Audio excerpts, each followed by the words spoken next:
Hanggat may bumibili ng ganitong klase ng smartphone, hindi na nakakapagtaka na patuloy pa rin po talaga sila nagbebenta ng ganitong kapangit na smartphone ngayon. Gets ko naman guys, tumaas nga po yung presyo ng RAM saka po ng storage dahil nga po sa AI. Pero guys, paki-explain naman po, itong dalawang smartphone na to na lumabas po ngayon 2026, iisa lang po sila ng presyo.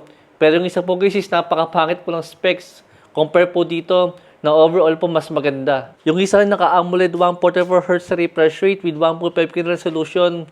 Yung isa po, naka-TFT LCD display na merong 120Hz refresh rate saka po 720p na display. Helio G200 po yung isa. Then yung isa po, G81 lang.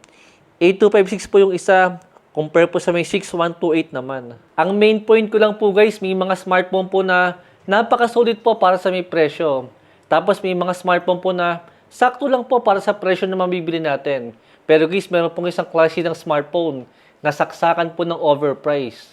Yung pangit yung specs, and yet mahal po yung presyo niya. Guys, isipin mo, lagpas 10,000 po yung presyo ng smartphone na to, pero naka-TFT lang po yung display niya with 720 nga po na resolution. Guys, siguro marami sa atin is hindi po familiar sa ganyang klase ng display. Guys, paalala ko lang po, bandang 2015 pa, ganyan po yung klase ng mga display po ng mga smartphone. Pero ngayon po, 2026 na, pero meron pa rin po mga lumalabas sa mga smartphone ngayon na mahal pa, and yet ang pangit po ng display. Then pagkatapos nga po ng TFT, is naging IPS na nga po yung mga display ng mga smartphone. At mas maganda na po yan. At ngayon guys, normal na po ang mga IPS.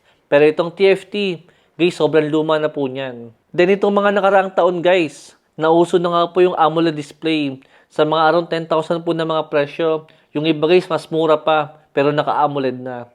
Pero ito pong si Honor guys, mukhang marami po silang stock ng TFT display na kahit 2026 na, hindi pa rin sila makapaglagay nga po ng IPS dito po sa mga budget phone po nila. Sa totoo lang po guys, yung presyo po niya yung budget level dito. Pero para po sa specs niya, pang entry level lang po siya. Na dapat po guys yung ganitong klase ng specs, dapat po nasa around 5,000 pesos lang. Pero dito po kay Honor, guys, napakamahal po niya. Isipin mo, maganda pa yung display ng Infinix Smart 20 na meron pong IPS LCD display, pero nasa 5,000 lang po yung presyo. Isa pang masakit dito is naka 6GB RAM lang po siya, saka 128 nga po na storage. Compare sa maraming smartphone ngayon, nag-given na po ang 8256. Guys, last year lang po yung smartphone po ni Honor na Honor X7D. Guys, sa pagkakaalala ko, naglalaro po yung presyo nun sa around 12,000 to 13,000. Pero yung storage po na makukuha natin is naka 512GB na. Compare po dito. Guys, ang SRP po na to is nasa 12,000 pesos to 13,000 pesos. Pero yung storage niya is 128 lang. Itong processor natin, hindi na kailangan gawa ng gaming test to. Pero ito guys, naglaro pa rin po kami ng 3 hours sa kanya. Para naman kahit paano makita pa rin natin kung okay pa ba ang G81 po sa may gaming. Naka-Wi-Fi tayo dito guys. Siyempre hindi naman ganun kataas yung graphics at frame rate niya. At para po sa may 2 hours non-stop gaming, nakakatawa guys. Dahil hindi nga siya sobrang uminit. Naging 41 lang po yung kanyang temperature. Then para po sa may battery natin, mula 85% is naging 62% na lang po siya.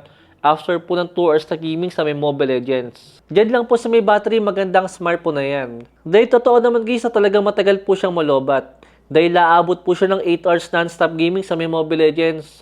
Ang kaso nga lang po talaga is, hindi po mataas yung frame rate niya at hindi po detailed yung graphics niya. Guys, siguro naman hindi tayo bibili ng ganito klase ng smartphone dahil lang po sa may malaking battery niya. Mas okay pa rin po. Kung yung ibang specs po natin maganda pa rin po yung makukuha natin. Dahil pagka po tumingin tayo sa ibang brand, makakakuha po tayo ng malaking battery pero overall specs maganda rin po. Unlike po kay Honor guys na battery lang po yung malaki sa kanya. Pero tinipid na po sa majority ng specs. Isa pa guys, para po sa isang smartphone na meron 720p po na display, dapat lang na matipid po siya sa may battery. Dahil naka single speaker din po siya.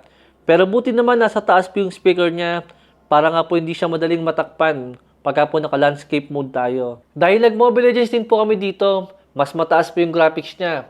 Mas maganda yung display at naka-dual speaker din. Tapos mas maliit pa po yung battery niya. Pero pagdating po sa may battery performance, is 10% lang po yung nabawas dito kay Camon 50. Compare po dito kay Honor guys, nalagpas po 10%. And yet, mas pangit po yung display niya. At mas pangit po yung performance ni Honor, pero malaki po yung battery niya.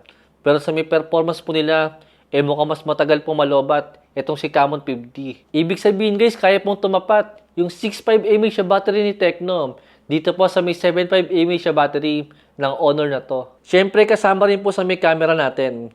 Meron lang po siyang single 50 megapixel na main camera.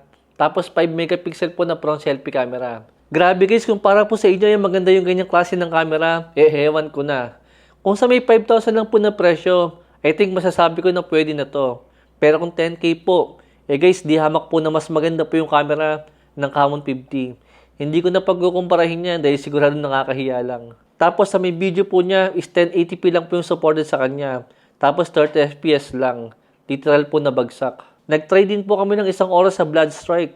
Mula 62%, naging 46 na lang po yung battery niya. Ibig sabihin, mas mabilis po siyang malobat pagka mabigat na game na yung lalaruin natin. Dahil laabutin na lang po siya ng around 6 hours. Compare po sa may Mobile Legends, na around 8 hours po siya kung diretso. Guys, ang hirap pong i-recommend ng smartphone na to dahil yung battery lang po yung mataas sa kanya. Pero overall po, hindi maganda ang smartphone na to, itong si Honor X7e. Mas okay po kung merong around 10,000 pesos po tayo na budget, maghanap na lang po tayo ng mas magandang smartphone dito. Dahil lahat po ng specs na may offer na to, bagsak po yan guys. Lalo po kung i-compare nyo sa may Camon 50. Okay din po guys, Nubia Neo 5 5G. O kaya si Redmi Note 15 4G guys, maganda rin po yung specs na makukuha natin.